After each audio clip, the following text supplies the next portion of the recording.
de la realidad o los valores o los componentes de la realidad misma, sino únicamente verificar que sea correcto la relación entre la primera y la segunda premisa. Esa es la lógica pura, ¿bien? Pero la lógica jurídica sí ingresa a la realidad, ¿cierto? Ingresa a los valores jurídicos, a los bienes jurídicos, ¿no? Y ahí es donde proviene la idea de es física y jurídicamente posible, ¿no? Entonces ya nos damos cuenta, cuando menos en este primer ejemplito, ¿no? De Sócrates es inmortal, que eso es algo físicamente imposible, ¿verdad? Bueno, ahora sí, hablemos acerca del caso de los. ¿Qué es lo que pasó acá? Era un leñador que tenía de mascota no un perro, no un gato, tenía un oso, ¿ya? Y lo que hacía este leñador era transportarse todos los días, ¿no? A la ciudad, acompañado de su oso. Un buen día, a la ciudad llega la modernidad, ¿no? Instalan los rieles del tren y ahora hay una estación de tren. Entonces el leñador quiere hacer uso de esta estación, ¿cierto? Quiere entonces ingresar con su oso al tren, ¿ya? Y el caso comienza justamente con el leñador, ¿no? Descendiendo de la montaña junto con su oso y llegando a la estación del tren. Es que está en la estación del tren, advierte una prohibición que dice lo siguiente: se prohíbe ingresar con perros a los vagones del tren. Entonces, el leñador, ¿no? Fiel seguidor de la lógica aristotélica, la lógica formal, lee esta prohibición, lee esta premisa y dice, a ver, dice que se prohíbe ingresar con perros al tren. Yo no tengo perro, yo tengo un oso. Entonces, aplica la lógica formal y dice, esta prohibición no me alcanza a mí, ¿no? Yo sí puedo pasar con mi oso, porque la prohibición se refiere de perros. Fin. Frente a esto, ¿no? Se acercan los trabajadores a tratar de impedirlo, llega el jefe de la estación, y el jefe de la estación sí utiliza la lógica jurídica, ¿cierto? A ver, lo que vemos en las pantallas, ¿no? La operación lógica del leñador. Tengo un oso, está prohibido subir con perros. Conclusión, sí puedo pasar. En cambio, el jefe de la estación del tren, aplicando la lógica jurídica, la interpretación teleológica sobre el dispositivo normativo, ¿no? Recordemos lo teleológico o la finalidad o la intención del legislador a la hora de redactar una disposición normativa, en este caso prohibitiva, trata de explicar al leñador utilizando, ¿no? La lógica jurídica y nos dice, como tipo de argumento a fortiori o con mayor razón, si un perro no puede entrar, mucho menos podrá hacerlo un oso. Y le explico, señor leñador, la razón del por qué los perros no pueden ingresar al tren es para preservar valores, es para darle, en primer lugar, a los ocupantes del tren la salubridad y la seguridad, ¿no? El servicio de transporte que se ofrece en esta estación. De igual manera, la prohibición de que ingresen animales al tren es porque no hay un acondicionamiento para poder asegurar o garantizar el transporte en óptimas condiciones del mismo y la comodidad de los ocupantes, ¿no? Entonces, le explica una serie de valores utilizando esta interpretación teleológica, ¿cierto? Y por esta razón consideramos, ¿no? Esta, este apartamiento o esta distinción de la lógica formal, de la lógica jurídica, en el momento de entrar a ingresar temas más complejos sobre la conclusión dada, como son los valores, ¿cierto? Como son verificación de que lo que sí está taxativamente redactado en el artículo es físico y jurídicamente posible, ¿no? Pero bueno, como señalábamos, no podemos ingresar a conceptos específicos sin antes darnos cuenta de la idea principal o en todo caso, de dónde es que deviene. Ahora bien, retornando a estos temas de la argumentación, empezamos a hablar acerca de argumentación netamente jurídica. Es imposible no retomar estos conceptos de dialéctica antes, ¿no? En el sentido de posturas que se contraponen o posturas antagónicas, pero hay un plus adicional que nos distingue de estos debates donde ingresan personas distintas ajenas al derecho, ¿no? Podrían estar integrados otros círculos de debate, qué sé yo, y con un tema central que es, por ejemplo, la eutanasia, la pena de muerte, y opinan, ¿no? a su saber y entender, sin argumentaciones jurídicas. Entonces, la argumentación jurídica, cuando estamos refiriéndonos a contraposición de posturas, ¿no? Da razones a favor de una tesis que se quiere sostener en un proceso judicial, da razones en contra de la tesis que se está presentando, que la contraparte está presentando, ¿no? Con el propósito, la intención de buscar esa convicción del juzgador. Eso ya es, o ya entramos a tallar en argumentación jurídica, más que solamente argumentación, ¿no? Y esto se logra cuando a estas razones en contra, las incorporamos en derecho, ¿no? El hecho le sucede la prueba y ambos están subsumidos en un tipo penal o en una figura jurídica. Esto que les acabo de comentar eh, no es para nada moderno en el sentido de la teoría del caso. Para quienes seguramente pensarán que esto de las técnicas de liquidación es algo sumamente nuevo, moderno, de hace unos cuantos años, porque ahorita está de moda y demás. En realidad, esto que hablamos de los componentes de la teoría del caso que son fundamentación fáctica, control, jurídica, en realidad, amigos, no es tan nuevo o es lo mismo que se venía repitiendo por nuestros profesores jurídicos, en otras palabras, el derecho romano, ¿verdad?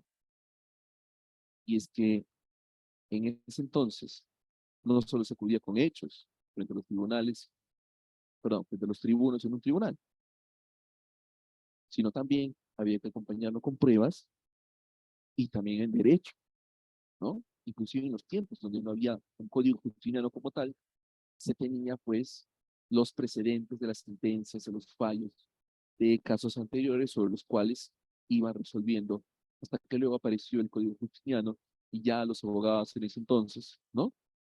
Los advocatus, ¿no? Ya empezaban a incorporar o citar estos dispositivos que contenía o que recogía el código justiniano, ¿cierto? Y así fue avanzando hasta hoy modernamente. Sin embargo, eh, esta rueda o este componente de la teoría del caso que también vamos a hablar en buena cuenta es una técnica o una forma para argumentar de la mejor manera posible y argumentar jurídicamente. Es algo que también, seguramente, muchos de ustedes ya habrán también estudiado en el curso de introducción al derecho procesal, derecho general del proceso, bases del proceso judicial, etcétera. Y la denominación que les haya dado la facultad suya, en buena cuenta, nos da a entender que la manera en la cual producimos convicción al juzgador es únicamente con hechos, con pruebas, con derecho, ¿no? No solo con uno, no solo con un pedazo del gráfico, con los tres. Eso sí es una operación jurídica. ¿Bien? Ok, regresamos a lo anterior. Regresamos a lo anterior. Entonces, estas construcciones argumentativas que vamos nuevamente a tocar ahora, es necesario que en este proceso de dar razones a favor y en contra, también identifiquemos aquellos argumentos que parecen válidos o correctos pero que en realidad no lo son. Y esto es precisamente la definición de falacias. Existen muchas falacias que nosotros podemos identificar en discursos, ¿no? De oradores, pero las falacias más usuales o las que más se presentan en argumentaciones jurídicas son las que vamos a tocar en unos momentos. Por otro lado, una precisión de argumentación escrita y oral, lo habíamos señalado ya además, es, por ejemplo, el hecho de la indignación, de la expresividad, de la intimidad, ¿no? Estos temas, y fíjense pues cómo es imposible no mencionar o no citar esos aportes de la oratoria para poder hablar de argumentación jurídica oral, teniendo en cuenta, ¿no? El gráfico donde vemos argumentación jurídica escrita es, por ejemplo, cuando tenemos estos cursos de práctica forense, ¿no? En la facultad, donde se nos ha enseñado, o el docente nos dice, ya joven, tiene usted 10 minutos para redactar una contestación, para redactar una minuta, para redactar una decisión, para redactar un aumento de capital, etcétera, ¿no? Entonces, esta operación de argumentación jurídica es escrita cuando desarrollamos este tipo de ejercicios, pero también hay ejercicios para poder desarrollar la argumentación jurídica oral.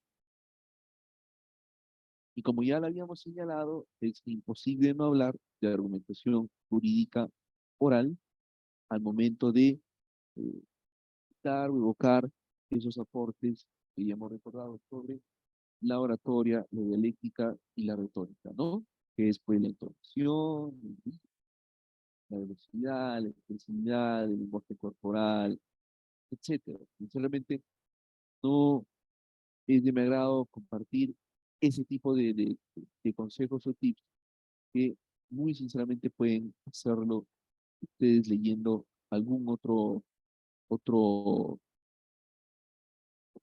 texto que hable únicamente de oratoria. Ahora nos vamos a dedicar exclusivamente al tema jurídico, ¿sí? Pero bueno, ahí lo tienen, ¿no? Expresividad, lenguaje corporal, postura, etc. Bien, también es importante tener en cuenta la tipología de los argumentos jurídicos, ¿no? Hace unos momentos, para explicar el caso del pozo, hemos hablado sobre los tipos de argumentos jurídicos utilizados por el jefe de la estación del tren para hacerle entender al lineador el por qué no podía ingresar con el oso al tren, a pesar de que la lógica del leñador era correcta en ese sistema de lógica formal, en ese sistema de lógica aristotélica, ¿no? Y definitivamente era correcto, ¿no? A primera impresión, ¿cierto? A la hora de leer, estaba prohibido subir con perros al tren, y yo teniendo cosas distintas a perro en mi correa, ¿no? Sí podía ingresar. Claro está, si nos ponemos a analizar, o en otras palabras, imagínense si nos ponemos a analizar cada artículo de todos los códigos, sea civil, penal, laboral, etcétera, desde el punto de vista o el enfoque del leñador, ¿no? O sea, ¿qué sería eso? Dentro del bagaje de tipos de argumentos jurídicos que hubiese podido usar el jefe de la estación, y que en buena cuenta son los más usuales o los más importantes que deberíamos de tener en cuenta, se encuentra el argumento a pari, ¿no? A pari, que significa a misma razón, mismo derecho, o a igual condición, mismo derecho, ¿cierto? Lo cual suele ser también confundido, ¿no? Y escuchamos algunas veces en audiencias del cómo es que se pretende equiparar a misma razón y mismo derecho figuras o estados jurídicos o situaciones jurídicas que no son iguales, no son las mismas. Pero precisamente el hecho de identificar una falacia, ¿no? Ayuda a desarmar estos tipos de argumentos a pari que sean mal utilizados. Les pongo un ejemplo, ¿no? Les pongo un ejemplo. Coloquémonos en el contexto del caso de un oficial de las Fuerzas Armadas que a quien se le dota una cantidad de combustible para su vehículo y resulta que termina utilizando esta dotación de combustible para venderlo a Drift, ¿no? Típico caso que hemos visto en Cuarto Poder o en algún otro lugar. Entonces, cuando nos refiramos o cuando estemos como fiscales identificando esta conducta, analizando el tipo penal a investigar, vamos a darnos cuenta que es posible la aplicación de dos textos legales, el Código Penal y el Código Penal Militar, policial, ¿cierto? Que el Código Penal policial.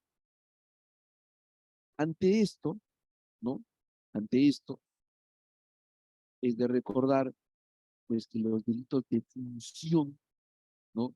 Son aquellos que son cometidos por miembros de las Fuerzas Armadas o policiales, afectando la institucionalidad a la cual pertenece, ¿cierto?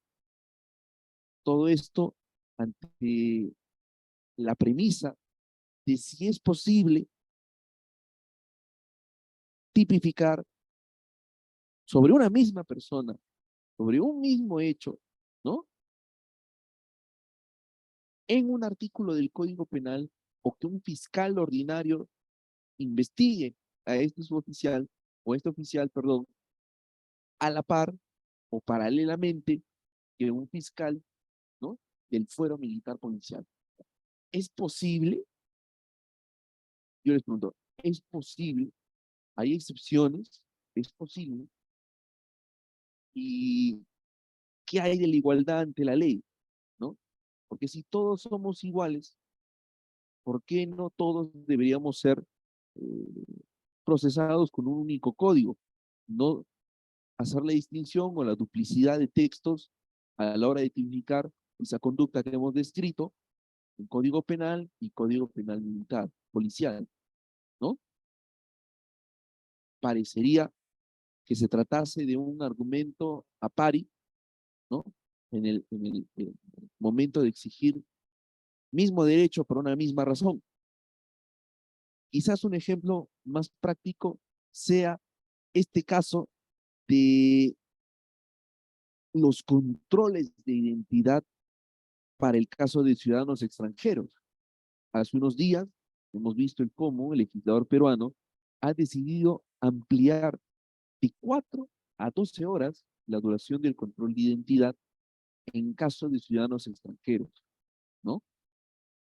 Y ante esto, como argumento jurídico en contra de esta ley, en contra de esta modificatoria, quizá buscando la inconstitucionalidad de la misma, sería poderoso señalar que el por qué se está haciendo esta discriminación si la Constitución nos habla o nos expresa de igualdad ante la ley.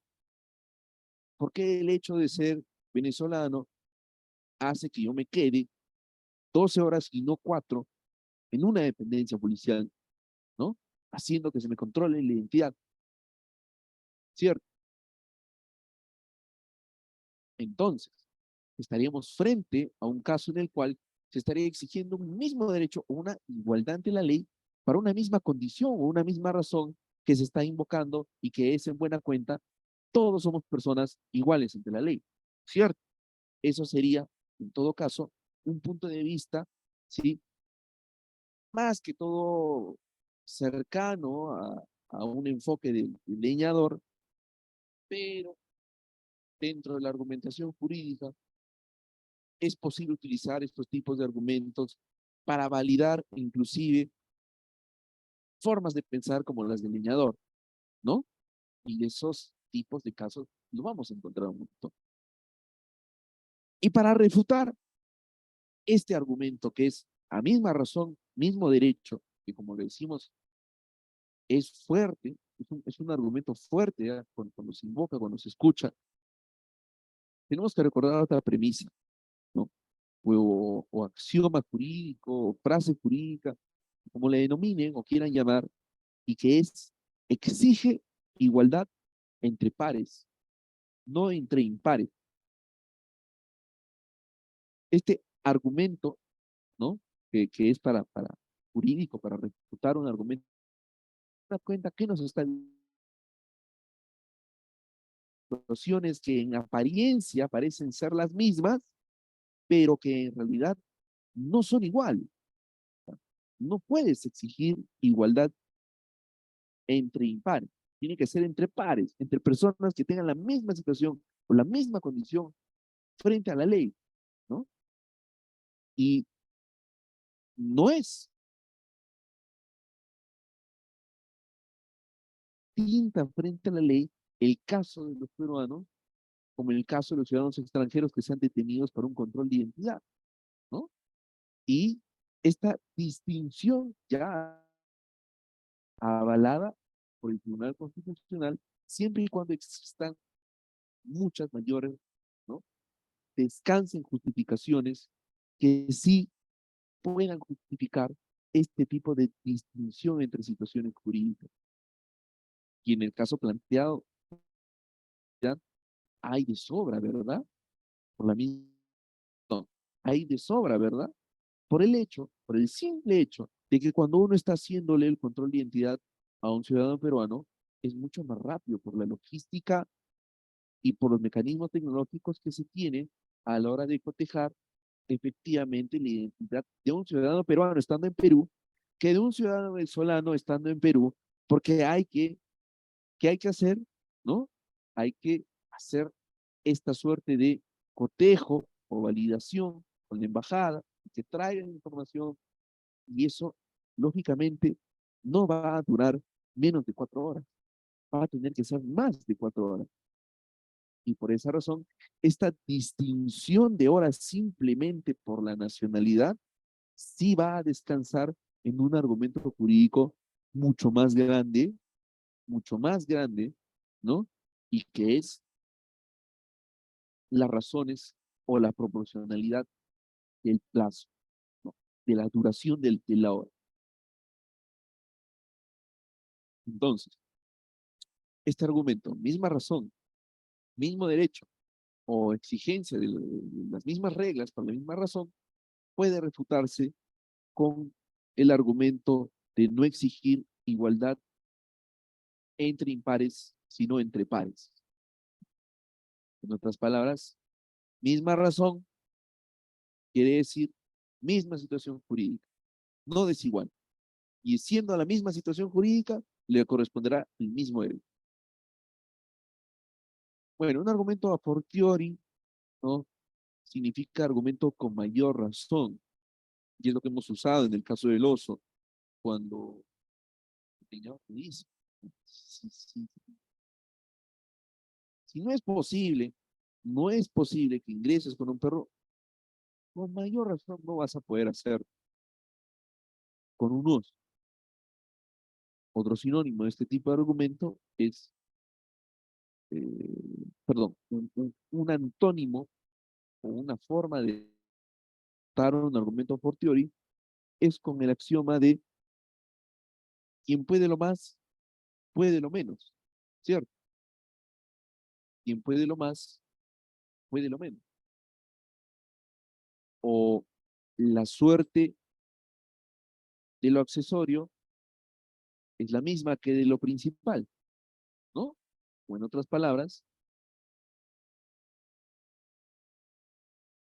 ¿no? Este axioma o esta frase que también ya lo hemos escuchado seguramente en clases de derecho civil sobre los bienes accesorios y los bienes principales, ¿no? Bien.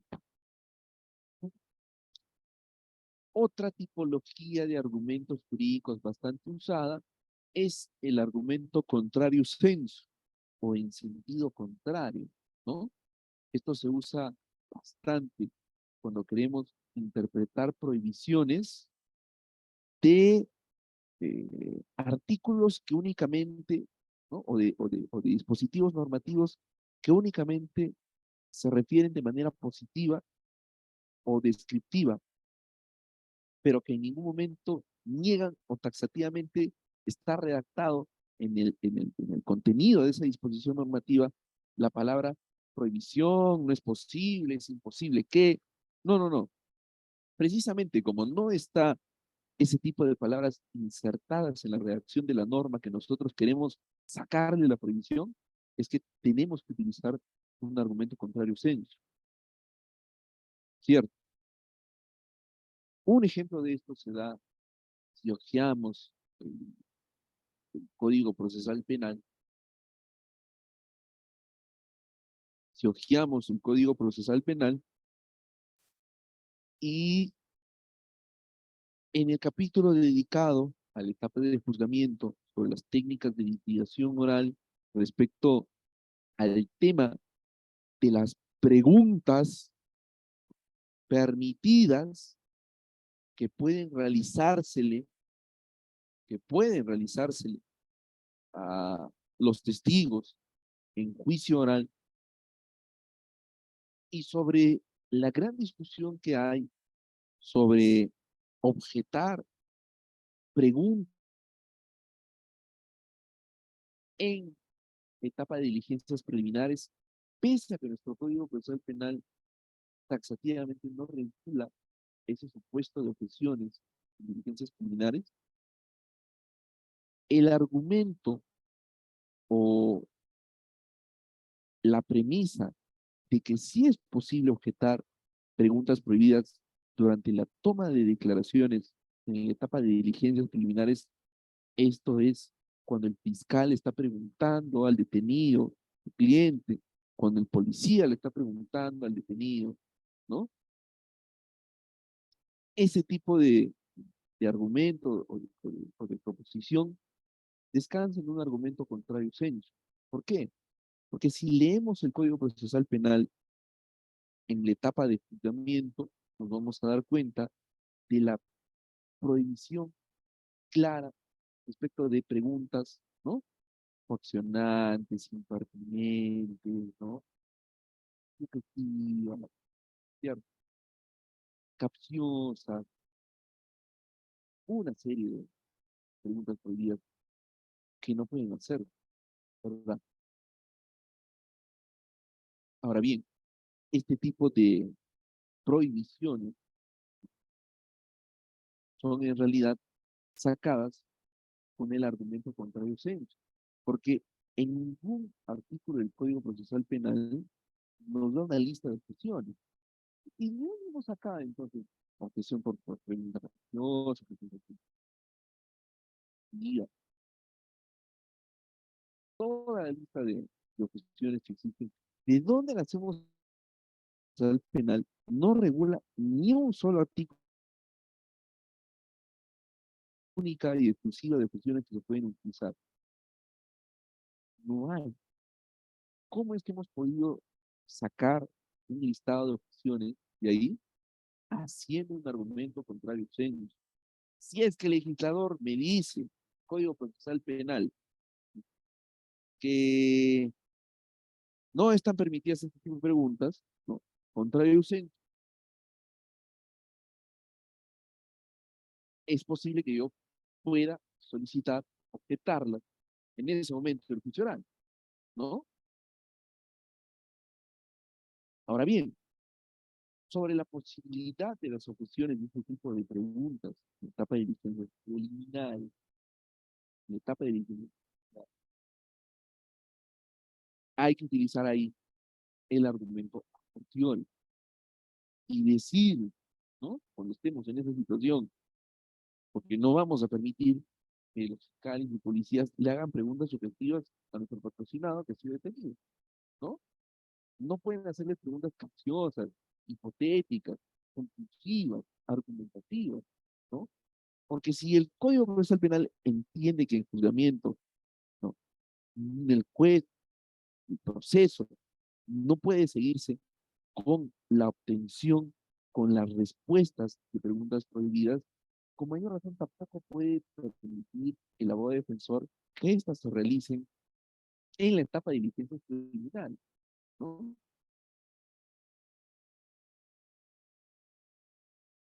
Ahora bien, cuando el legislador nos dice en el Código Procesal Penal que las preguntas tienen que ser claras y concisas, contrario censo, están prohibidas las preguntas ambiguas, ¿no? Ese es el argumento contrario censo. De ahí es donde nacen, créanme, una serie de cuestiones. Piensa que el legislador tiene una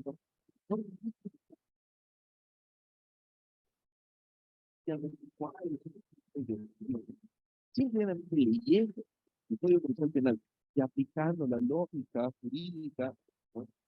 Los principios del juicio oral, los valores de la oralidad en juicio, nos damos cuenta porque es imposible permitir preguntas ambiguas si el legislador nos está diciendo en el Código Procesal Penal que las preguntas tienen que ser claras, concisas, ¿no? Ese es un ejemplo perfecto de contradicción. Y el ejemplo o la argumentación, las razones para objetar preguntas prohibidas en diligencias criminales, vendría a ser un argumento a fortiori, con mayor razón. Si no está permitido que en el proceso penal, el proceso mismo, eh, o la valoración del juez, tenga a bien quedarse con la obtención de respuestas como consecuencia de preguntas prohibidas, con mayor razón no pueden darse este tipo de preguntas prohibidas en diligencias criminales. No pueden dar. Me han tocado casos en los cuales he tenido que objetar este tipo de preguntas prohibidas en diligencias criminales, ¿no? Que las hacen los efectivos policiales con la típica muletilla, que es para que diga, ¿no? A ver, señor Dandos, para que todas las comienzan para que diga, ¿no? Y pretenden hacerle sacar al detenido algún tipo de confesión involuntaria, ¿no? Pasión, que es en realidad hable.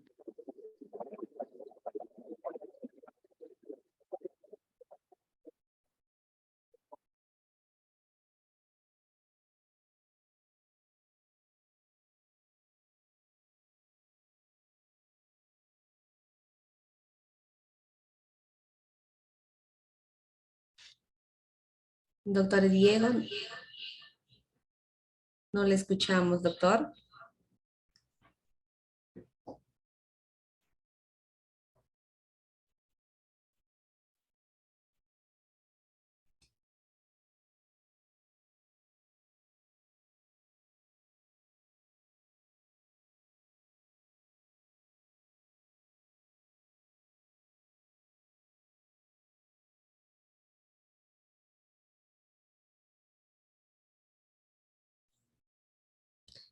Doctor Diego, no le escuchamos.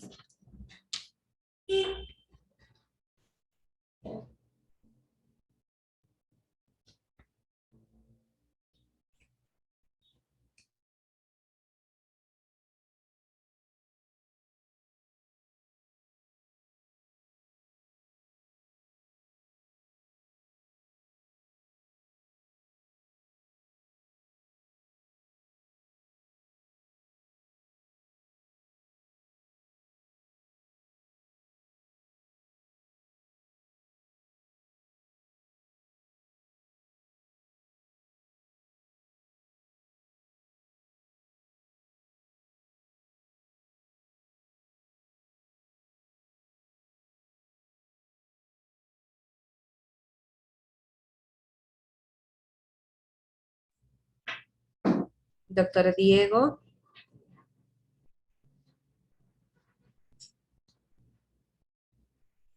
no le escuchamos, doctor. Creo que tiene problemas de su conectividad o de su audio.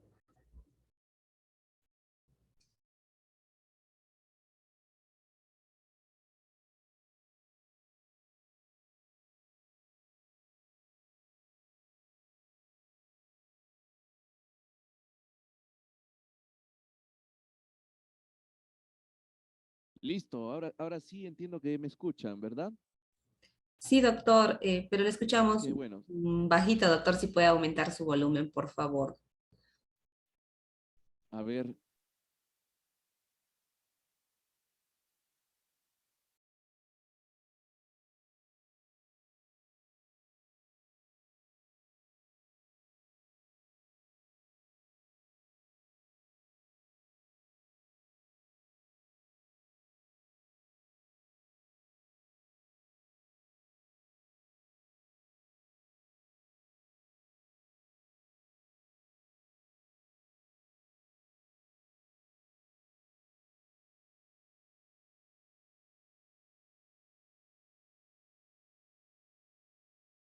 ya, ahora sí, ¿me confirman si se escucha bien?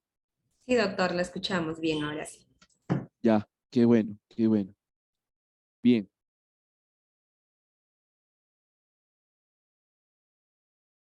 ¿cuánto tiempo se quedó en mute? ¿En qué nos quedamos? Estaba hablando acerca de los argumentos a fortiori, contrario sensu, ¿no? Unos ejemplos de cómo estos se dan, por ejemplo, simplemente abriendo el Código Procesal Penal y leyendo interpretaciones que le podemos hacer a los artículos y de cómo es que podemos llegar a... Y bueno, como les señalaba, ¿no? Un argumento a fortiori o con mayor razón para poder utilizar objeciones, diligencias preliminares, como les indicaba, es el caso de, con mayor razón, si el proceso penal no puede aceptar respuestas como consecuencia de preguntas prohibidas, como lo son sugestivas, capciosas, impertinentes, hipotéticas, conclusivas, argumentativas, etcétera, en juicio oral, mucho menos proceso penal puede iniciar con este tipo de preguntas prohibidas, con ese tipo de respuestas. En ese sentido, ni efectivos policiales ni fiscales pueden realizar este tipo de preguntas a detenidos o a nuestros patrocinados. Pese a que no exista ni un solo artículo en el Código Procesal Penal que diga eso o que lo prohíba. Y siendo o yendo más allá en la argumentación, en la interpretación de nuestro Código Procesal Penal, tampoco hay artículo alguno que hable acerca de eh, una lista definitiva o únicas objeciones que se tienen que realizar en el marco de un proceso penal. No las hay. ¿No? Muchas de esas clasificaciones se han sacado haciendo argumentos contrarios censo, ¿no? Argumentos contrarios censo, como por ejemplo cuando el legislador dice las preguntas deben ser claras y concisas. Ah, contrario censo, están prohibidas las preguntas ambiguas. Contrario censo, ¿no? Puedo objetar una pregunta por su ambigüedad. Bien. Asimismo, va a pasar esto que les indicaba, ¿no? Y como les indicaba también, de preguntas, ¿quién las tiene que resolver? El fiscal o el policía, perdón. ¿Ante quién hay que objetar en diligencias preliminares? ¿No? Cuando este sea quien esté realizando ese tipo de preguntas prohibidas, dice,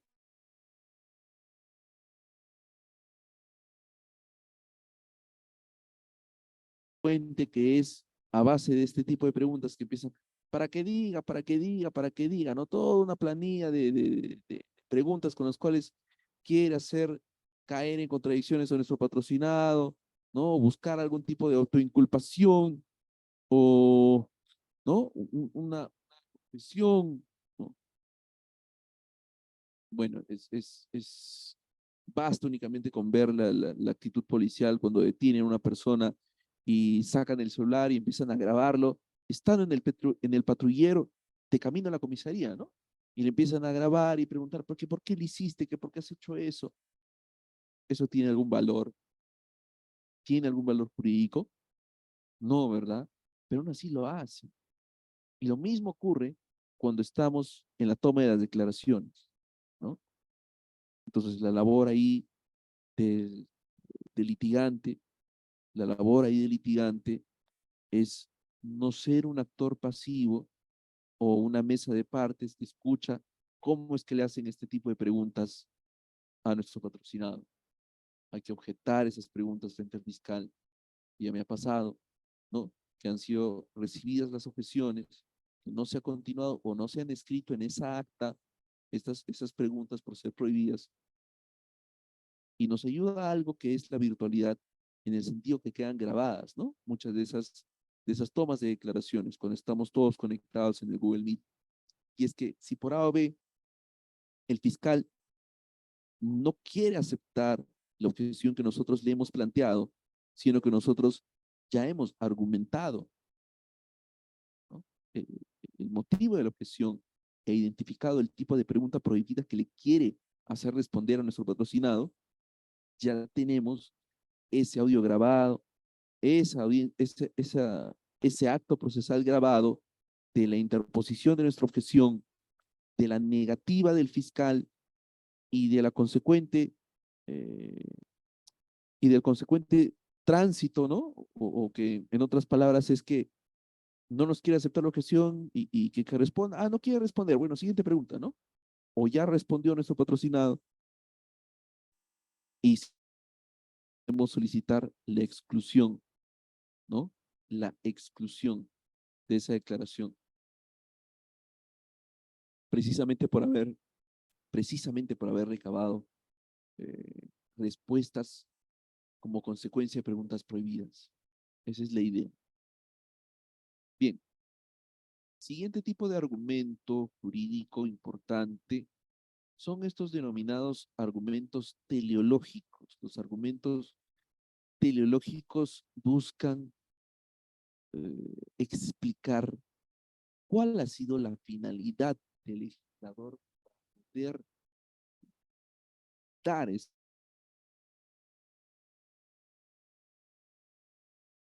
en, a propósito de la ampliación de los años de exención tributaria sobre el IGB por la compraventa de libros o la importación de libros, ¿no?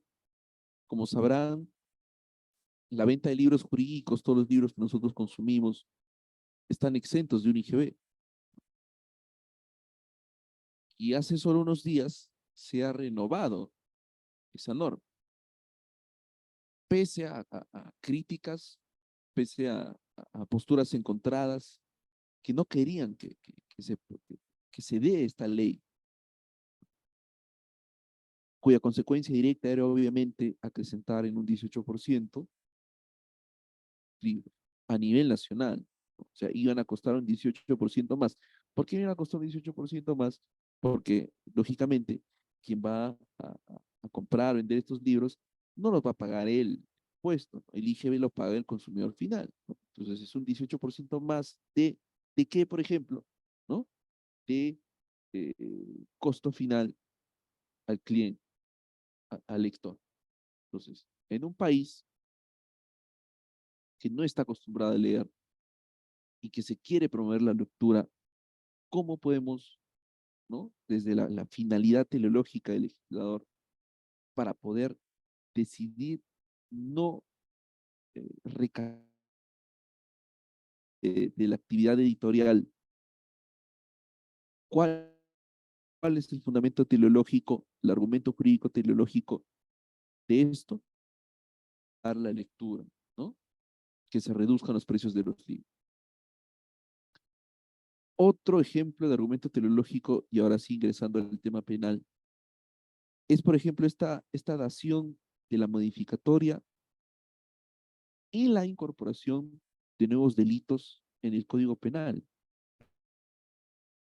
nuevos delitos en el Código Penal eh, referidos a la telefonía móvil. Son 3 nuevos delitos contra la telefonía móvil en nuestro país. Ahora bien, hay una crítica acá también que podemos nosotros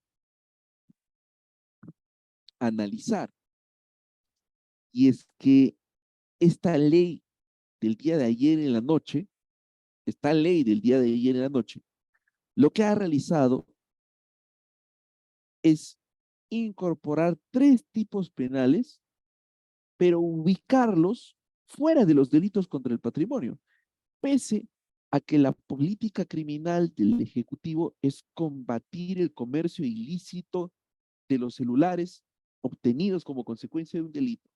Pese a que esa es estos 3 artículos no están dentro del capítulo de delitos contra el patrimonio. Entonces nos preguntaremos, ¿y cómo rayos piensan combatir el hurto y el robo de celulares si están creando nuevos delitos que nada tienen que ver con el acto concomitante del despojo de, nada tiene que ver, sino que estos 3 nuevos delitos lo que hacen de actos posteriores a este acto concomitante. ¿Y cuál es la razón o cuál es la finalidad de la norma? ¿Cuál es la intención del legislador de haber hecho esto? Y bueno, la intención es proteger otro bien jurídico afectado en esta ruta del comercio de celulares robados y colocados a la venta, ¿no? Y más allá de la esfera patrimonial del robado, también se atenta contra la propiedad intelectual, contra la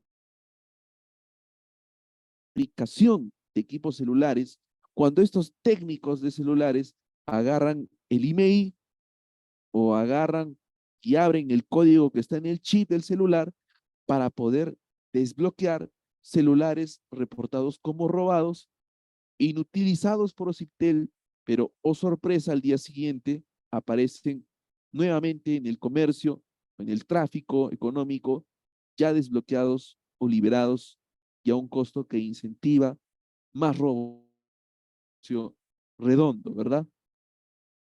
Entonces, que son la clonación, la adulteración de maíz, ¿no? La posesión de equipos, la exhibición de equipos adulterados, clonados, ¿no? Clonaciones de chips, etcétera, ¿no? Bien ido incorporado como anexos del delito de receptación, ¿no? Así como han hecho ahora, artículo 222-A, B, C, pero para meterlos dentro del artículo 222, que es delito contra las patentes, bien hubiesen podido colocarlo dentro de el artículo de receptación. ¿Por qué? Porque estos facilitamientos tecnológicos, ¿no? El hecho de que el técnico de celular deje listo el equipo robado para su venta es un auxilio a la receptación, o podrían ser en todo caso cómplices primarios de la receptación, ¿cierto? Porque cuando llega el ciudadano venezolano en su moto y te arrancha el celular, no lo va a llevar inmediatamente a los mostradores del lugar de los celulares robados, ¿no? Si es que tiene una contraseña o está bloqueado o lo terminan de reportar en Ociptel, antes de la venta tiene que haber, ¿qué? Antes de la venta tiene que haber, pues, estas ayudas tecnológicas, ¿no? Estas ayudas tecnológicas. Y esas ayudas tecnológicas, en lugar de haberse tipificado como auxilios a la receptación, han sido sacadas del capítulo de los delitos contra patrimonio e insertadas en el capítulo de los delitos contra la propiedad intelectual.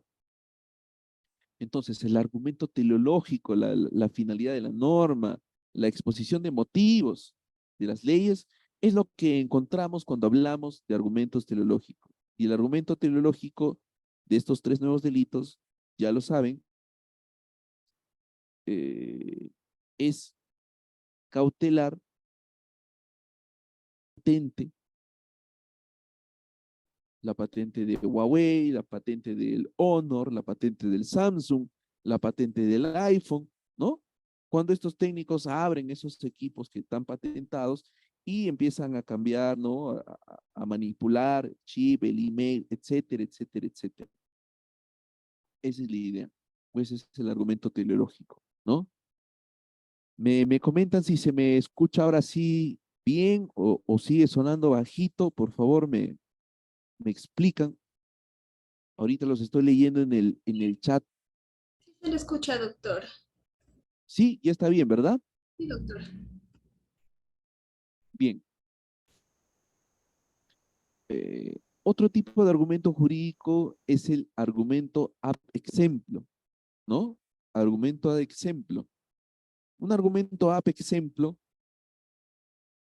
es fácilmente identificado cuando algún colega en la audiencia cita un caso precedente o cita una jurisprudencia, ¿no?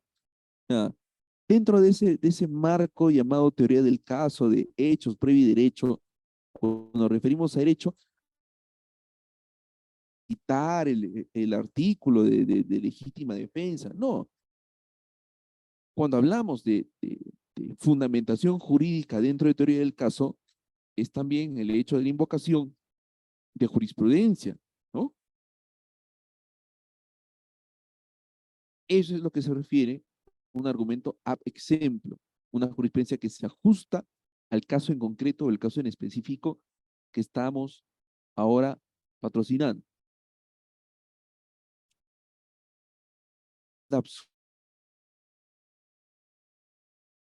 Es cuando escuchamos que la contraparte empieza a dar una proposición fáctica o quiere pretender utilizar un argumento, de ejemplo, contra nosotros, ¿no? Es decir, empieza a citar un caso precedente o simplemente empieza a hablar de una figura jurídica que sí está acorde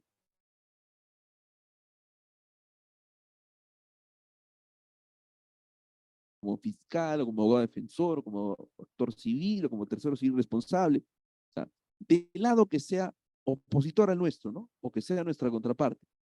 E intenta, pues, ¿no? Utilizar un argumento jurídico. Pero resulta que el argumento jurídico que está utilizando en realidad va en contra.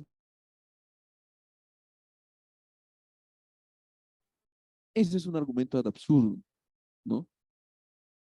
Y eso es algo que nosotros tenemos que identificar y que es distinto de una falacia, porque la falacia es un argumento que parece no es, pero esta apariencia de correctitud o lo que es su falsedad, cuando es descubierta esta falacia y los tipos de falacia que vamos a ver ahora, este tipo de argumento falaz que es incorrecto, no deviene a ser incorrecto porque va en contra de un principio o una norma. Esas no son las clases de falacias. No es que todas las falacias tienen que ver con que vayan en contra de principios o de normas. No. Simplemente el argumento ad absurdum es la férrea creencia de que el argumento jurídico que se está invocando es correcto, cuando en realidad está yendo contra un principio, contra una norma, contra una jurisprudencia vinculante. Distinta es una falacia, porque donde está el error o donde yace lo incorrecto en este argumento que parece ser correcto, es en realidad hacia donde va dirigido o la estructura que tiene este argumento. Es distinto entonces. Comencemos con los tipos de falacias.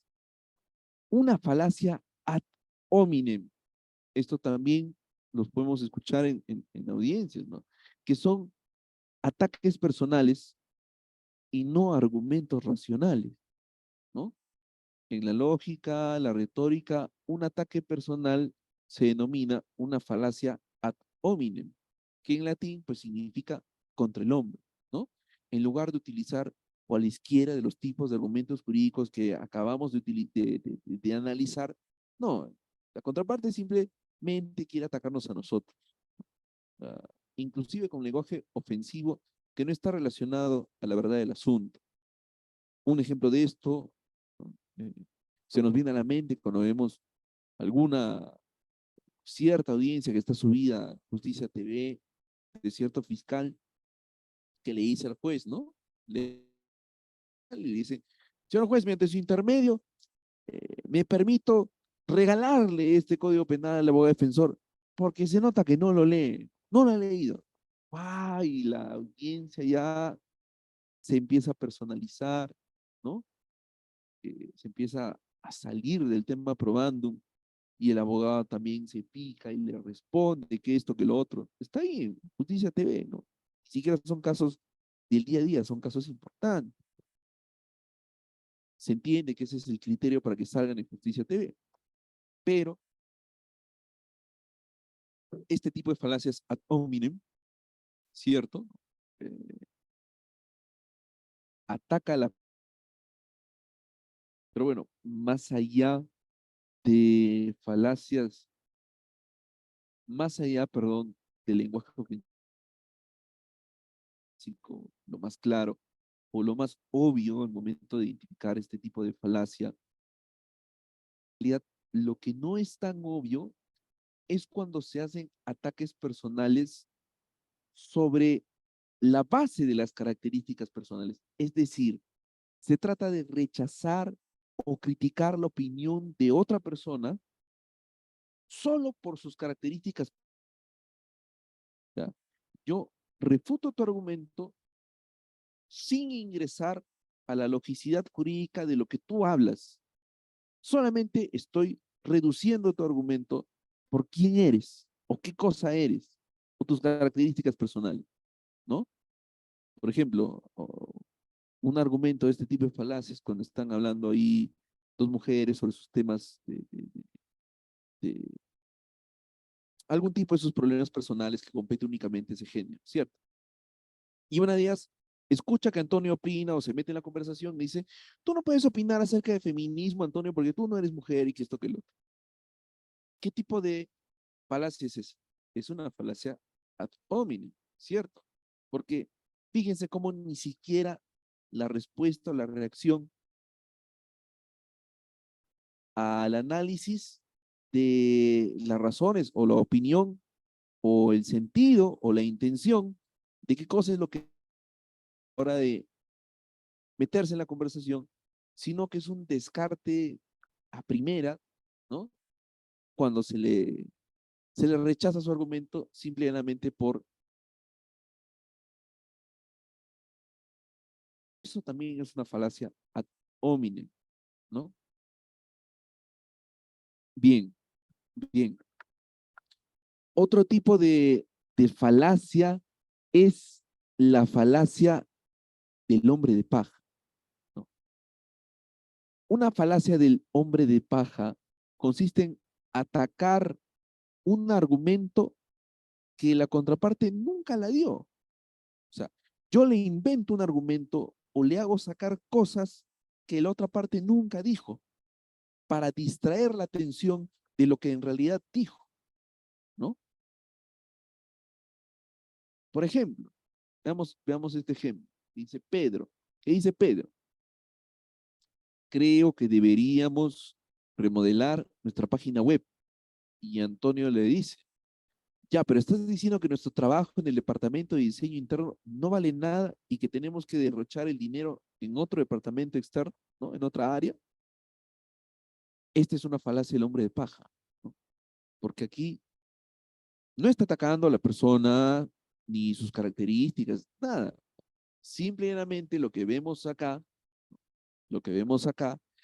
es el cómo se está tratando de distraer la refutación del argumento de la contraparte, colocando palabras o cosas que, y eso en la audiencia necesariamente, ¿no? Respondiendo pues que en ningún momento esta defensa ha señalado que mi patrocinado no se encontraba en el lugar de los hechos delictivos, todo lo contrario, ¿no?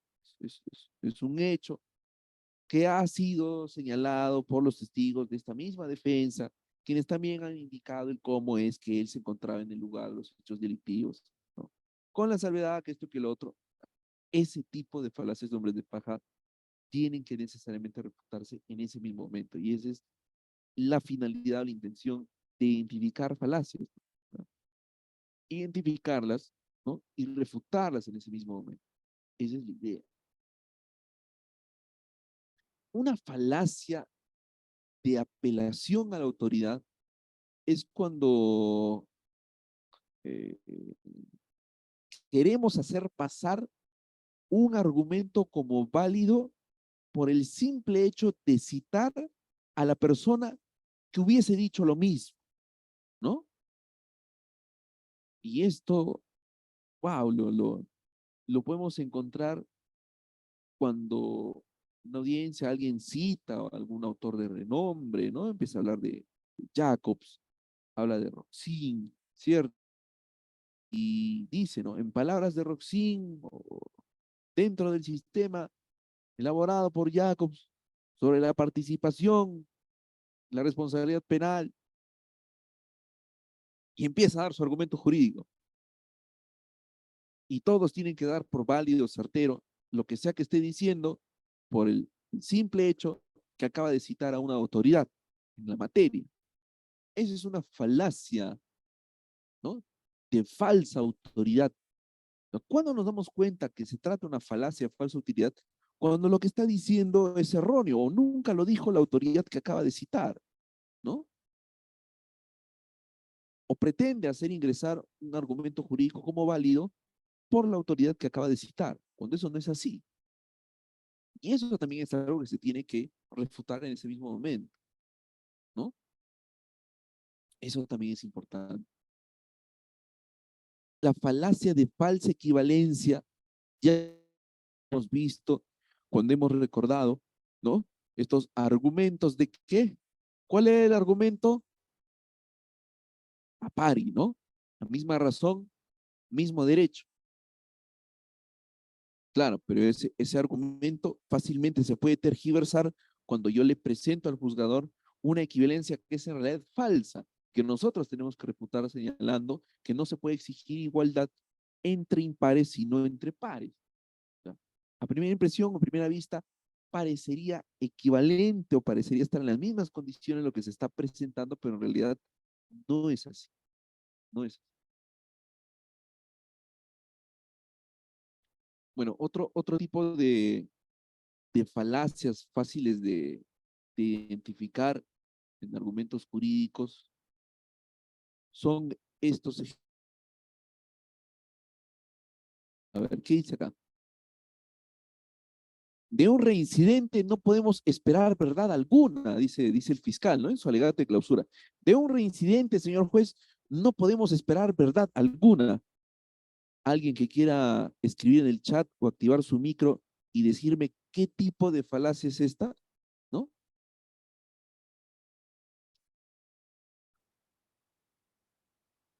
¿Qué tipo de falacia sería la que acabo de mencionar? Vamos escuchando en los alegatos. De un reincidente no podemos esperar verdad alguna. De un reincidente. En otras palabras, le está diciendo al juez, un reincidente, señor juez, es un mentiroso, ¿no? Es mentira lo que nos diga un reincidente. O no puede salir nada verdadero de la boca de un reincidente. Por ahí Caroline Farroñán nos dice equivalente, pero más correcto sería señalar que este se trata de una falacia ad hominem, ¿no? Porque menoscabar o reducir los dichos de, de un testigo, o en este caso, la simple condición personal de este que resulta ser un reincidente. Nada más por eso, ¿no? Y es un argumento fuerte, ¿no? O sea, parece ser correcto, pero en realidad no lo es. Y eso es en la dúplica o en la réplica. ¿Qué más? Solo un enemigo de la legalidad podría cuestionar la necesidad de defender la vida, ¿no? Nos dice el abogado en sus alegatos durante su caso de legítima defensa. Solo un enemigo de la legalidad podría cuestionar la necesidad de defender la vida, le dice al fiscal, ¿no? Otro tipo de falacia, ¿cierto? Su culpabilidad es tan clara como el agua. Estoy absolutamente convencido que se trata de una acusación ilegal.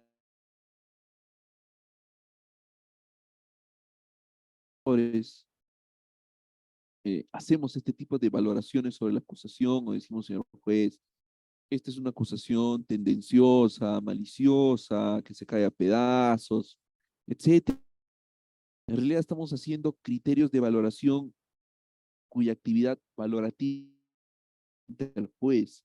Por eso, como técnica de litigación, a la hora de redacción y oralización de alegatos, en ningún manual, una guía, en ningún texto van ustedes a encontrar que sea correcto utilizar alguna de estas frases que están acá en la diapositiva, en la lámina. No.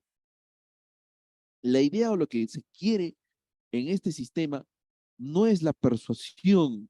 Estoy seguro que algunas de esas frases la habrán visto o escuchado en películas seguramente de juicio norteamericano, ¿no? De ese sistema norteamericano de juicio donde se convence o se persuade a un jurado que es un colectivo de personas que deciden la absolución o la condena de una persona, pero que no son compatibles con el modelo que nosotros tenemos y que hemos adoptado. No es compatible, por la sencilla razón que no es lo mismo. Y no es lo mismo, a ver, bueno, no tengo esa lámina acá, y no es lo mismo porque cuando nosotros hemos decidido adoptar esas técnicas de litigación en nuestro modelo de juzgamiento peruano, tenemos que aterrizar en nuestra realidad nacional y darnos cuenta que no litigamos para un jurado, sino para un juez, lego y experto en derecho, ¿no? Entonces, no podemos nosotros, ¿no? Hacer valoraciones sobre la labor del fiscal, ¿no? En el sentido de acusaciones ilegales, maliciosas, tendenciosas. O sea, lo correcto es solicitar al juzgador o darle a entender que aquí hay un caso de duda razonable o de insuficiencia probatoria, ¿no? O sea, lenguaje técnico. Eso es lo que nos piden las técnicas de litigación cuando estamos argumentando oralmente, ¿no? Nada que, según yo, eh, estoy convencido que, creo yo que esto es así, tampoco las valoraciones personales. Los abogados no somos fuente de prueba en una audiencia. La fuente de prueba son los testigos a quien interrogamos. Es el imputado cuando decide hablar. Es la víctima cuando se le pregunta. Esos son la fuente de prueba.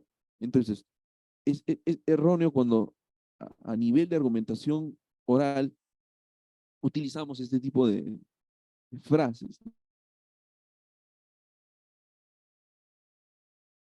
Estoy seguro que, señor juez, estoy seguro que la noche de tantos, innecesario, únicamente es la exposición neutral de la narración, ¿no? O sea, neutral en el sentido de, de no incorporarle o añadirle estas valoraciones, ¿no? Por ejemplo, de un reincidente no podemos esperar verdad alguna, ¿no? Que ya lo hemos indicado que es una falacia ad hominem. Y bueno, en realidad, sin un ánimo de atacar o criticar estilos que cada uno tenga. Es importante cuando hablamos de estos temas de argumentación y lógica jurídica, que al fin y al cabo todas estas son pautas o premisas a seguir. Al fin y al cabo la litigación es una extensión de la personalidad de cada uno y cada uno tiene un estilo de poder sustentar eh, sus argumentaciones orales de la mejor forma que parezca, que mejor le parezca. Sin embargo, estos aportes de la argumentación jurídica, de la oratoria jurídica, de las técnicas de litigación oral, de la teoría del caso, ayudan bastante, dan una metodología de poder explicar de la mejor manera posible la estrategia de defensa en el proceso. Bien, entonces ya hemos visto tipos de argumentos jurídicos, ya hemos visto tipos de falacias. Recordemos esto pues del silogismo que es bastante asociado con la lógica formal, ¿no? Premisa menor, premisa mayor, la conclusión. Por otro ejemplo, la conclusión, un alegato no puede durar 30 minutos, ¿no? Porque después se aburre.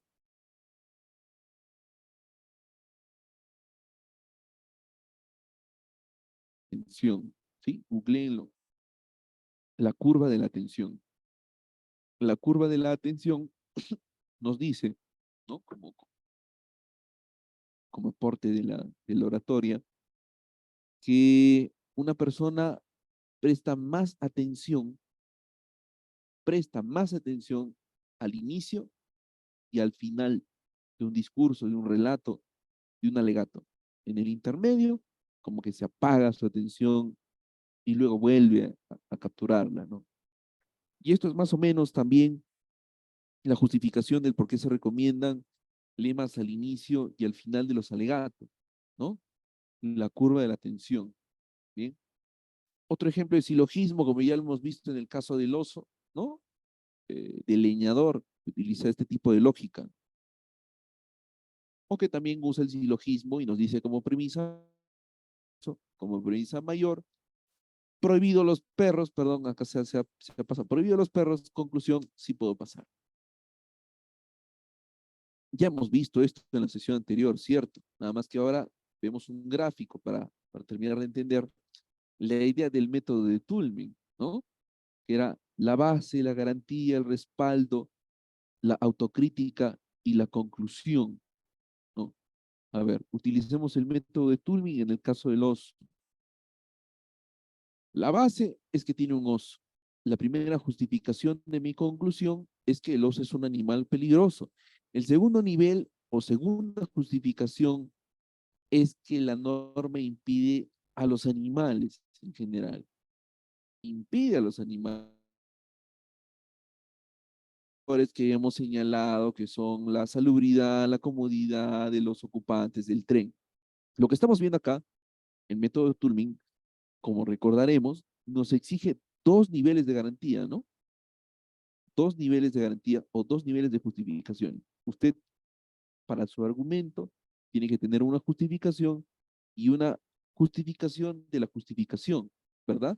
La primera justificación es pues una premisa lógica, pero la justificación de la justificación, según el método de Turing, tiene que ser amparada en una regla de la lógica, una máxima de la experiencia o un conocimiento científico. Ya lo hemos visto. Y luego de tener estos dos niveles de justificación, tenemos necesariamente refutarnos a sí mismos, ¿no? La autocrítica, o sea, avisorarnos un argumento que la contraparte va a hacer tambalear sobre nuestra argumentación o conclusión. Y lo que el leñador en el caso también argumentó es que el oso estaba maestrado, ¿no? Estaba adiestrado, ya había sido domesticado y no va a hacer daño. Y ahí es donde nosotros, según el método de Tullman, tenemos que encontrarle la respuesta o la superación a esta crítica o esta refutación, ¿no? Una refutación a nuestra postura, que desde un inicio es que el leñador no puede pasar con su oso al tren. Y frente a esta autocrítica, que sería que el leñador nos diga que su oso está maestrado y diestrado, que no le va a hacer daño a nadie, pues hay que buscarle la refutación de la refutación. Y esto sería en buena cuenta que sigue siendo, ¿no? Y que el hecho que haya sido amestrado y adestrado no reduce a cero la probabilidad de que se torne salvaje y ataque a una persona dentro del tren, ¿no? Entonces, esa es la manera de superar la autocrítica, cuando le encontramos verdaderamente una forma de superarla. Y recién ahí es donde, según el esquema del método de argumentación de Tulmin, es que recién vamos a llegar a una conclusión, ¿no? Una vez que ya tenemos nuestras garantías, el respaldo, ¿qué más? Y la refutación, que es algo que ya hemos visto en la sesión anterior. Bien, ok.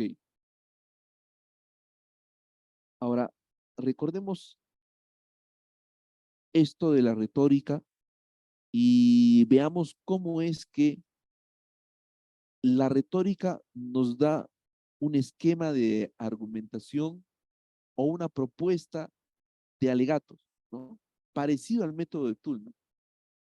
Y la retórica de Cicerón, en su obra, nos propone el siguiente esquema, ¿no? Nos habla de que hay que redactar un exordio, una narración, una confirmación, una refutación, conclusión, ¿cierto?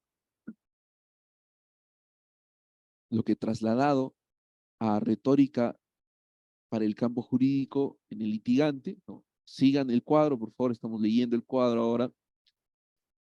Es que el exordio, en otras palabras, es como la introducción, ¿cierto?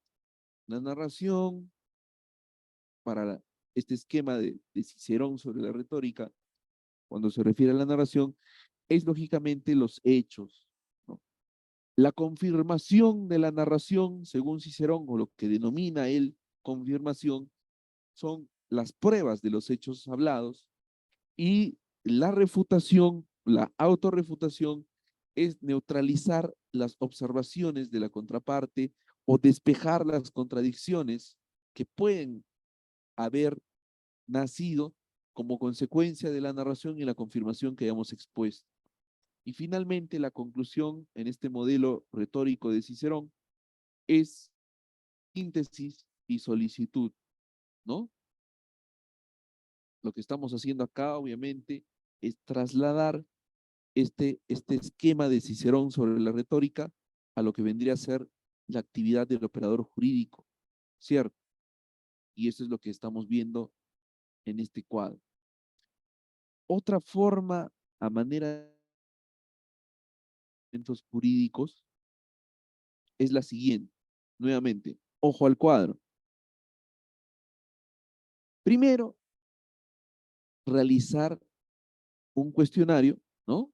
Un autocuestionario y responder a las siguientes preguntas. Uno, ¿qué quiero probar? Dos, ¿en qué me baso? Y dentro de esto, ¿tengo estos datos? ¿Son suficientes? ¿Tengo este respaldo, primer nivel de respaldo? ¿Es idóneo? Sobre ese respaldo, ¿tengo una justificación para ese respaldo? ¿Es suficiente? Luego, ¿qué debilitaría mi argumento? ¿No? ¿Qué debilitaría mi argumento? Finalmente, ¿qué peso asigno a mis razones? ¿No? De esta manera también, o con este cuadro, se preparan los argumentos jurídicos. Y lo que estamos viendo acá, que es también eh, algo que se usaba en el derecho romano, además, cuando se estaba frente a unos en el tribunal, era las pruebas demostrativas o los recursos gráficos o las ayudas visuales, ¿no? Que como vemos acá, estamos es un cuadro ¿sí? Es de la obra.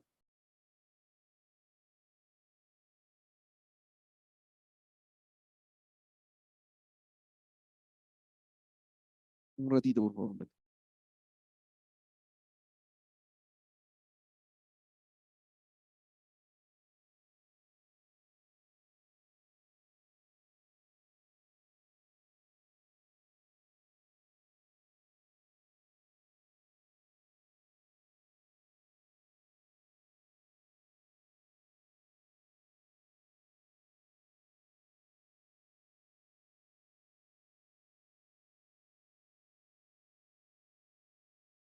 Bien,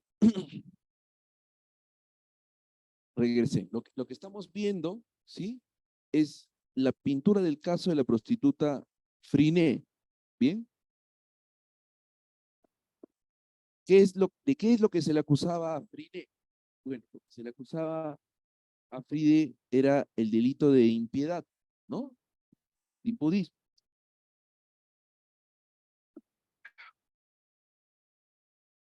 Y en este caso tenían los hombres que defenderse a sí mismos, ¿bien? Sin embargo, en estos momentos históricos ya dejaron de cada uno ir a defenderse a sí, y es que empezaron a aparecer, ¿no? Como decíamos, los primeros abogados, ¿verdad? Y bueno, este ejemplo es simplemente el cómo mediante una demostración gráfica, ¿no? Un recurso visual, se captaba la atención de este jurado. Lo que podemos trasladar al modelo de juzgamiento con el litigante a la hora de enunciar sus alegatos, decidir incorporar recursos o ayudas visuales, como por ejemplo una reconstrucción 3D del suceso de tránsito que ha sido solicitada a un perito de parte, quien ha hecho esta representación, ¿no? 3D de choque, que ha sido también presentada como pericia de parte y que obra en el expediente, y que por ser precisamente y en atención al principio del juicio oral de la comunidad de pruebas, es que se solicita al juez utilizar, ¿no? Una ayuda visual consistente, ¿no? En un recurso que es parte del proceso porque está incorporado como tal y que se solicita sea proyectado durante un alegato o inclusive sea proyectado al momento de interrogar o cuando interrogar a los testigos, ¿no? Como también podría ser el caso, por ejemplo, de maquetas, el caso de gigantografías. No en todos los distritos judiciales se cuentan con salas de audiencia que tengan implementados, ¿no? El ecran y para que usted ponga su PowerPoint bien bonito, ¿no? En lugares donde no se cuenta con esa infraestructura. Inclusive hay videos, ¿no? De cómo los litigantes peruanos en YouTube llevan papelotes, ¿no? O inclusive llevan maquetas de cuerpos de torso humano para, por ejemplo, eh, interrogar o interrogar al perito médico, ¿no?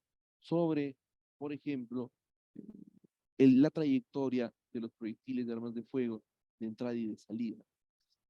Clásico ejemplo de lo que estamos viendo acá modernamente y que serían los apoyos gráficos a los recursos visuales, ¿no? Y que como sabemos es importante también de utilizar en estos esquemas de argumentación jurídica. ¿Bien? Ok. ¿Qué más? Hay otra estructura también de la retórica, ¿sí? También hay teorías de la argumentación para la litigación oral y también están las técnicas de la litigación oral como tal. Como tal, lo que estamos viendo en realidad, un ratito me permiten, voy a tomar agua, estoy mal de la garganta. Ya. Como tal, lo que hemos visto en estos minutos, estimados colegas, son los antecedentes, las bases o los fundamentos, como lo quieran llamar, de las técnicas de litigación. no es que hayan salido de la nada, así como hemos visto cómo es que la argumentación jurídica deviene de argumentación, la lógica jurídica deviene de qué cosa es lógica, las técnicas de litigación oral provienen de esto que hemos conversado. Entonces, demos lectura a este cuadro, ¿no? Otra propuesta de estructura retórica es la redacción, memoria, elocución, acción, es el exordio, la narración, la confirmación, la refutación, la conclusión, que todo esto tiene que memorizarse, ¿no? Porque en nuestro proceso penal no vamos a leer, a darle lectura de lo que hemos redactado, ¿no? Y luego también en este esquema de la retórica, ¿no? Nos recomienda utilizar esos adornos de palabras, que en buena cuenta es lo que identifica o lo que caracteriza a la retórica, ¿no? Adornar las palabras, embellecerlas. Y finalmente, a la hora de la ejecución, lo que nos dice, ¿no? La oratoria, que es estos temas de la impostación de voz, el lenguaje corporal, pararse derecho, etcétera, que ya lo hemos pasado y como señalo, no voy a ahondar en ese tema porque no es necesariamente jurídico, ¿no? Bien, es importante también elaborar un análisis en el sentido de escoger una estrategia. Para nosotros como penalistas, como abogados defensores, la elección de la estrategia a utilizar no tenemos que esperar a juicio oral para recién adoptar la estrategia, ¿no? O es una estrategia activa o es una estrategia pasiva al inicio. Y al inicio es cuando nos llama alguna persona y nos dice que su familiar está detenido y que tenemos que ir a la comisaría. Cuando llegamos a la comisaría, está ahí la persona detenida en ese calabozo, todo feo, sucio, en una escena bastante triste, que tenemos que ingresar y hablar y conversar con el patrocinado, a ver qué cosa es lo que ha pasado. ¿Por qué tenemos que hablar con él en ese rato? No porque seamos psicólogos, porque el fiscal lo va a interrogar. Y si vamos a estar presentes en la toma de declaraciones, pues tenemos que saber qué es lo que va a decir, ¿no? Si es que va a callar, qué va a hablar. Entonces, ahí es donde tenemos que adoptar la estrategia de defensa activa o la estrategia de defensa pasiva. En ese rato hay que escoger. No es que voy a esperar la etapa intermedia, la etapa de tratamiento, ¿no? Y recién vamos a hablar de eso. No. La estrategia de defensa activa nos indica es la elección de una coartada, ¿sí? En términos coloquiales, prácticamente es presentar una coartada. Aquí está. Ahora, quedémonos en esto mejor. La estrategia de defensa activa es la presentación de una coartada, un relato alternativo, ¿no? El fiscal me dice, él fue, y yo alternativamente le presento una realidad distinta al juez.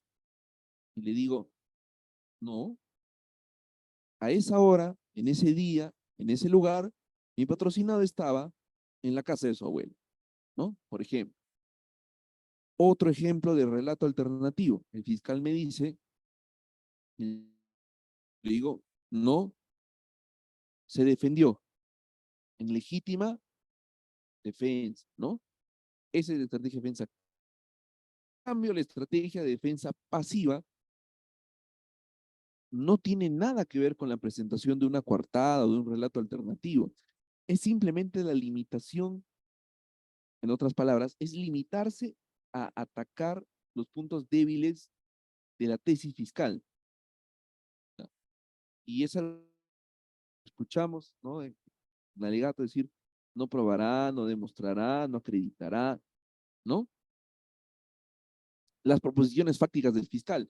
Señor juez, el fiscal no probará que mi patrocinado se reunió con la víctima en los interiores del hotel. ¿No? Bien.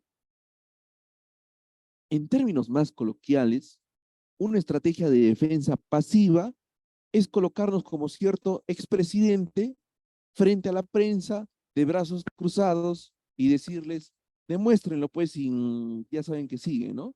Esa es la diferencia entre una estrategia de defensa activa y una estrategia de defensa pasiva, ¿no?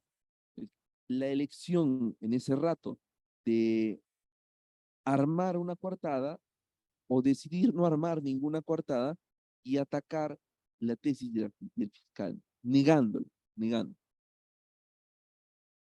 Bueno, esto es lo que quiere decir el cuadro de acá, ¿no? Elección de una estrategia. Bien. Otra forma de adornar las palabras, como nos dice la retórica, no solo de Cicerón, también de Sócrates, ¿no? Es el uso de recursos literarios, frases, citas de obras. Yo tengo un buen amigo que ahora es fiscal y que le gusta utilizar al inicio de sus alegatos citas literarias, frases, ¿no? Que lógicamente están acordes al caso que está analizando, ¿no? Pero que son precisamente estos recursos de retórica para poder generar un mayor impacto sobre la tesis que se está proponiendo, ¿no? Usted puede elegir colocarle un lema desde su creatividad, su invención, ¿no? Mamá, regreso luego. Señor juez, estas fueron las últimas palabras que escuchó María, la madre de la víctima, minutos antes de que su hija se vaya a la casa de su tío. Nunca más la volvió a ver con vida, ¿no? Ese es un lema. Y para decir ese lema, no he citado a ningún autor, no he citado a Martin Luther King, tampoco ninguna obra, etcétera, ¿no? Simplemente he leído el caso 10 veces, me he puesto en el lugar de la víctima siendo fiscal y ese lema que engloba la teoría del caso. Pero, como lo digo, ¿no? Esto es un tema de, de cada uno, de estilo propio de cada uno, porque cada uno tiene su manera de guiar y en realidad solamente son pautas y recomendaciones lo que estamos hablando ahora. No hemos ingresado a técnicas de litigación oral que como tal sí tienen obligaciones que están amparadas en artículos del Código Procesal Penal y otros en principios del juicio oral, sino que ahora nos hemos detenido a hablar únicamente en argumentación jurídica, oratoria jurídica, ¿no? Y por eso es que estamos compartiendo estas ideas o estos esquemas que nos ayuden, ¿no?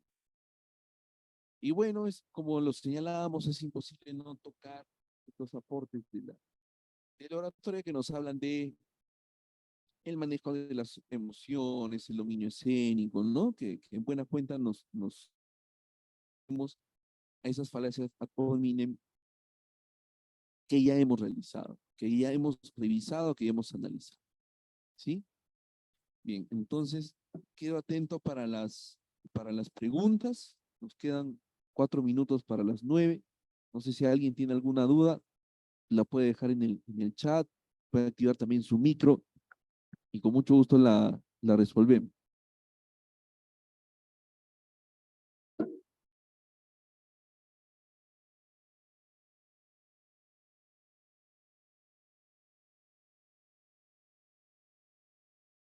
Bien, por ahí si está la moderadora a cargo, que pueda orientar también este momento, ¿no? Sí, doctor, gracias. Bien, Ya, qué bueno, muchas gracias. Sí, con su mientras autorización. tanto les comparto también otra lámina que es el libro que he redactado para Grizzly, se trata de mi primera obra, es la guía del estudiante de litigación oral penal, amigos, donde me dirijo al estudiante vitalicio, ¿no? Vitalicio del derecho penal, porque sabemos que somos estudiantes del derecho desde el primer día que pisamos la facultad hasta que la vista nos falle y ya no podamos leer, ni un PDF ni una hoja. Hasta ese día somos estudiantes vitalicios del derecho y me dirijo en esta obra de una manera